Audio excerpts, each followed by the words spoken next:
pure wind ability, and Mofan makes a final offer to split the winnings 50-50. Mu, however, is only interested in fighting now, and Mofan must do his best to avoid the center of her twister. His archwolf sacrifices itself to stop the attack, but has its life spared by Mu. She explains that she respects the rare beast too much to kill it, and Mofan expresses his gratitude, but refuses to concede. She understands, but asks that he show his true strength if they are to continue fighting. Mofan sends his beast back and shows off a bit of his lightning magic, but her wind ability makes her too hard to hit. Mofan is out of the range of her twister attack, but she reveals that she has other methods of winning the fight. The entire crowd cheers as their goddess has demonstrated her second mid-tier talent and killed the evil mage Mofan, securing their resources in the process. Mu asks that he concede, but is shocked to find that Mofan has somehow escaped her forest prison. She can't even see Mofan when he appears behind her and explains that she has already lost. She is stunned by his mastery of the shadow talent, especially after having seen him use summoning and lightning already. She wonders if Mofan is actually a high-tier mage, but refuses to believe that, since no one in the entire world could be one at such a young age. All that aside, she must now surrender as Mofan demands it of her. An instructor recommends that the dean tell Mofan to give up the reward since it will cause too much of a problem. However, the dean has already made his decision and announces to everyone that all their training resources will be given to the summoning department for the semester. This obviously causes a lot of commotion. A student explains that he comes from a poor family like many of the others and depends greatly on those resources.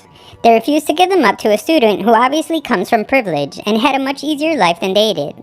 However, the dean reveals to them that the student who has just taken away all the resources comes from Bow City. Everyone is stunned and humbled a bit as they have heard how the city was completely ravaged by beasts and the survivors were left without a home. Mofan is a bit embarrassed and wonders what all the ladies will think of him now. A few days later, Mofan wonders why the other students don't seem upset with him anymore. His roommates explain that it is because Mu decided to take responsibility for their loss and had her family donate enough money to replace the resources. Ping then asks Mofan how he managed to get out of Mu's forest prison, since no one was able to see. He refuses to tell him though because he doesn't think they can keep a secret. Later, Mofan meets with the dean who says that since the first day they met, he knew Mofan was hiding something. The dean reveals that even though he wasn't able to see it, he sensed that Mofan used the shadow ability. Mofan doesn't want to reveal his secret though, so they begin to discuss his reward. The dean explains that the academy has decided to convert all the students' resources into things that Mofan can actually use. The first is a high-tier magical item that Mofan must choose.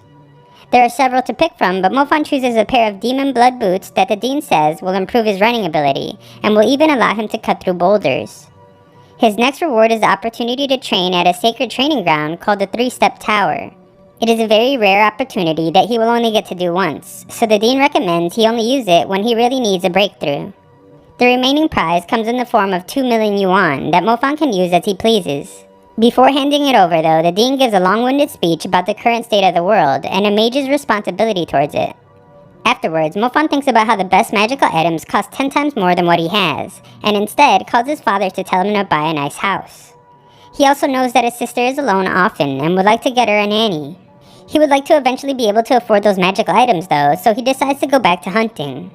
However, it is explained to him that in order to join the Shanghai Urban Demon Hunters, you must at least be an elite level hunter. According to the data they have, Fan Mo is still considered a novice.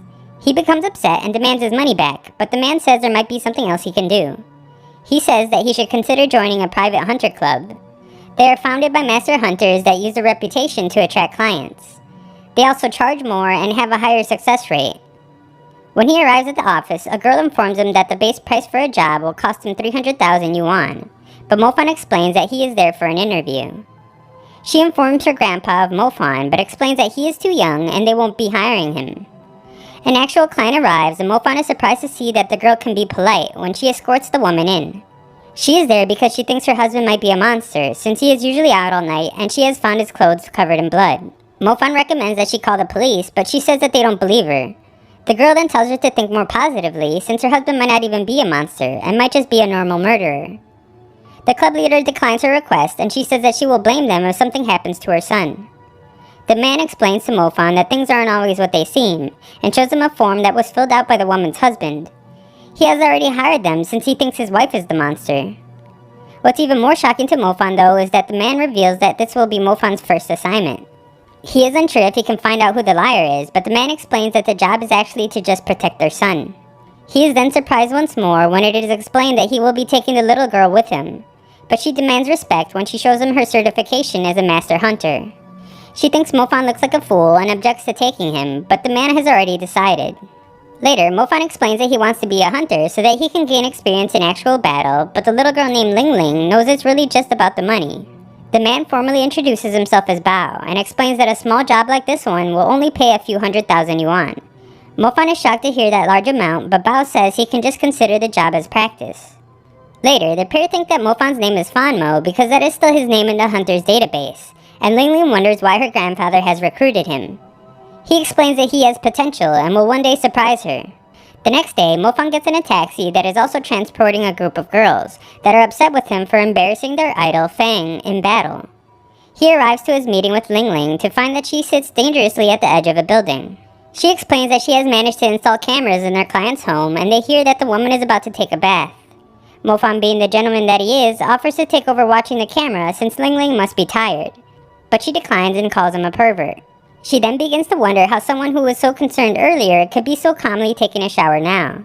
Mofan completely agrees and thinks that they should take a look in the shower to investigate further, but again she refuses his perverted suggestion. Just then they see that the woman had somehow shed, and Ling Ling seems to be familiar with the creature. She has no time to explain though, since if she is not mistaken, the woman is about to murder someone. He wonders if the victim will be her husband, but when they look back, she is already gone. She is impressed with the shadow magic as he is able to move through the shadows around him according to their size, and acknowledges that he must be well practiced. His search begins after property management has revealed which girls in the area are under 20 years old and are registered mages.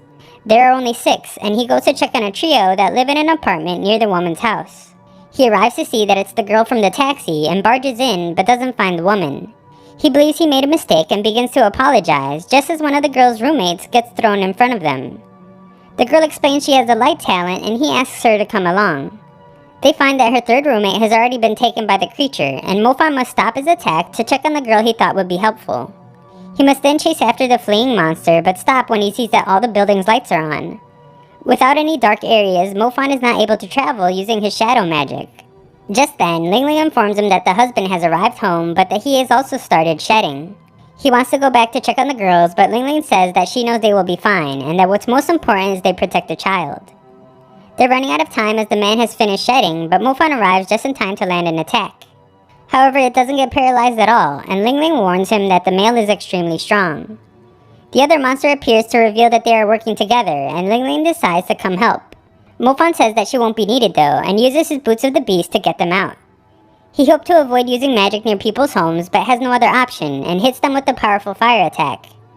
Mofan's attack sent the male creature all the way up to where Ling Ling is, and he tells her to be careful, since his attack surely damaged him, but wasn't enough to kill it. She compliments his capability, and Mofan wonders why he is so happy about being praised by a kindergartner. He meets with Ling Ling and explains that the 3 roommates had gone to the hospital. Mofan can't tell if the man is a human or a monster, and she says that it's a scaly beast. It survives off human blood and lives on them, completely covering their body and acting as a parasite. As long as they are killed quickly though, the monster will shut off and the host can be saved. Mofan wants to rescue the woman, but Ling Ling says that the boy is safe and their job is done. The city hunters will take care of the rest. The man begins to beg for help, and Ling Ling tells Mofan to call an ambulance, since the man is their client and he can only pay if he is alive. Later, Mofan wakes up and is told by Manyan that he has been sleeping for 2 straight days. He thinks about how monsters being present in a big city is inevitable, and he must work hard to become stronger. He has just wasted 2 days, so he must make up for it. After several hours of training, he is excited to see that he has leveled up his shadow talent. He now has 2 skills for each of his lightning, fire, and shadow talents, added to his dimensional summoning that makes 7 skills in total. Later, Ping comes to tell him that there is a girl looking for him, but is disappointed to hear that it's just Ling Ling. Mofan meets her outside, and she reveals that the man they saved was able to recover, and has offered them 1 million yuan if they save his wife.